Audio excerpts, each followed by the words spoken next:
भारतवर्ष की धरती पर अनगिनत राजवंश हुए, पर एक वंश ऐसा भी था जिसने न कभी आत्मसमर्पण किया, न कभी झुका, जिसने अपनी मातृभूमि के लिए जौहर किए, बलिदान दिए, पर कभी अपने आत्मसम्मान से समझौता नहीं किया। वो था मेवाड़, जिसे आज भी वीरता, स्वाभिमान और संस्कृति का प्रतीक माना जाता है। आज हम जानेंगे मेवाड़ के 1500 वर्षों की असाधारण गाथा। मेवाड़ का इतिहास शुरू होता है 568 ईस्वी में, जहां एक महान योद्धा गुहिल ने राजस्थान की अरावली पर्वतमालाओं में एक स्वतंत्र राज्य की नींव रखी। कहा जाता है कि गुहिल वंश सूर्य वंश से संबंध रखता था, यानी भगवान श्री राम के वंशज। समय के साथ यह वंश विकसित होता गया। राणा बप्पा रावल ने 734 ईस्वी में चित्तौड़ को जीतकर मेवाड़ की राजधानी बनाई। वे ही थे जिन्होंने मेवाड़ की पहचान राजपूत स्वाभिमान से जोड़ी। बप्पा रावल न केवल योद्धा थे, बल्कि धर्म रक्षक भी थे। उन्होंने अरब आक्रमणकारियों से भारत की रक्षा की। इसके बाद कई राजाओं ने मेवाड़ को समृद्ध किया, परंतु असली स्वर्ण युग आया राणा कुंभा के समय। उन्होंने लगभग 84 दुर्गों का निर्माण करवाया। उनमें सबसे प्रमुख है कुंभलगढ़ दुर्ग, जिसकी दीवारें आज भी दुनिया की दूसरी सबसे लंबी दीवार मानी जाती हैं। राणा कुंभा न केवल योद्धा थे, बल्कि संगीतज्ञ और लेखक भी थे। उन्होंने संगीत राज नामक ग्रंथ लिखा था। 1303 ईस्वी में दिल्ली के सुल्तान अलाउद्दीन खिलजी ने चित्तौड़ पर चढ़ाई की। उसका लक्ष्य था मेवाड़ की रानी पद्मिनी।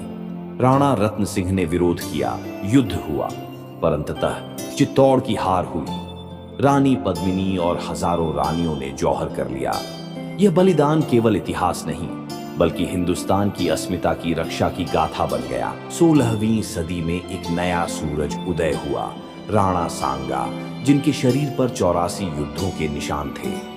उन्होंने दिल्ली और मालवा के सुल्तानों को हराया, परंतु 1527 में बाबर से खानवा का युद्ध हुआ, जिसमें राणा सांगा वीरगति को प्राप्त हुए।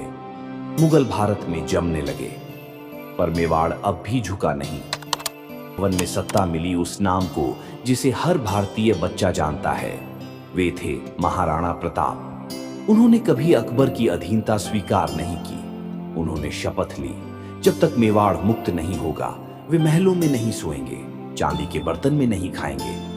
हल्दी घाटी का युद्ध इतिहास के सबसे रोमांचक युद्धों में से एक था। उनके घोड़े चेतक ने घायल होते हुए भी प्रताप को बचाया। राणा प्रताप भले ही युद्ध जीत न पाए, पर वो मुगलों से कभी हारे नहीं। उन्होंने जंगलों में रहते हुए गुरीला युद्ध नीति अपनाकर धीरे धीरे अपना राज्य पुनः प्राप्त किया। प्रताप के बाद उनके पुत्र अमर सिंह प्रथम ने अकबर के पुत्र जहांगीर से संधि की, लेकिन शर्तें ऐसी थीं कि मेवाड़ की गरिमा बनी रही। चित्तौड़ वापस नहीं मिला, लेकिन उदयपुर को राजधानी बनाया गया। 19वीं शताब्दी में ब्रिटिश ईस्ट इंडिया कंपनी आई, पर मेवाड़ ने कभी अंग्रेजों की दास्तां नहीं मानी, संधि की गरिमा के साथ संघर्ष नहीं किया। ब्रिटिश काल में भी मेवाड़ की राजकीय स्थिति बनी रही। 1947 में जब भारत स्वतंत्र हुआ, तब मेवाड़ के अंतिम महाराणा भगवत सिंह ने राज्य को भारत गणराज्य में विलीन कर दिया। आज भी उनके वंशज मेवाड़ उदयपुर में रहते हैं, जो संस्कृति और विरासत के संरक्षक बने हुए हैं।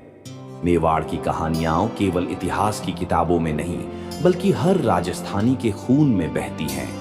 चित्तौड़ का किला, कुंभलगढ़ की दीवारें, पद्मिनी का जौहर, प्रताप का संघर्ष, ये केवल घटनाएं नहीं, बल्कि भारत की आत्मा की शान है। अगर आपको मेवाड़ की यह गौरव गाथा प्रेरणादायक लगी हो, तो इस वीडियो को लाइक करें, अपने दोस्तों और परिवार के साथ शेयर करें, और इतिहास की ऐसी ही कहानियों के लिए मिथिहास चैनल को सब्सक्राइब करना ना भूलें। कमेंट में बताइए, आपके लिए मेवाड़ के सबसे वीर योद्धा कौन है।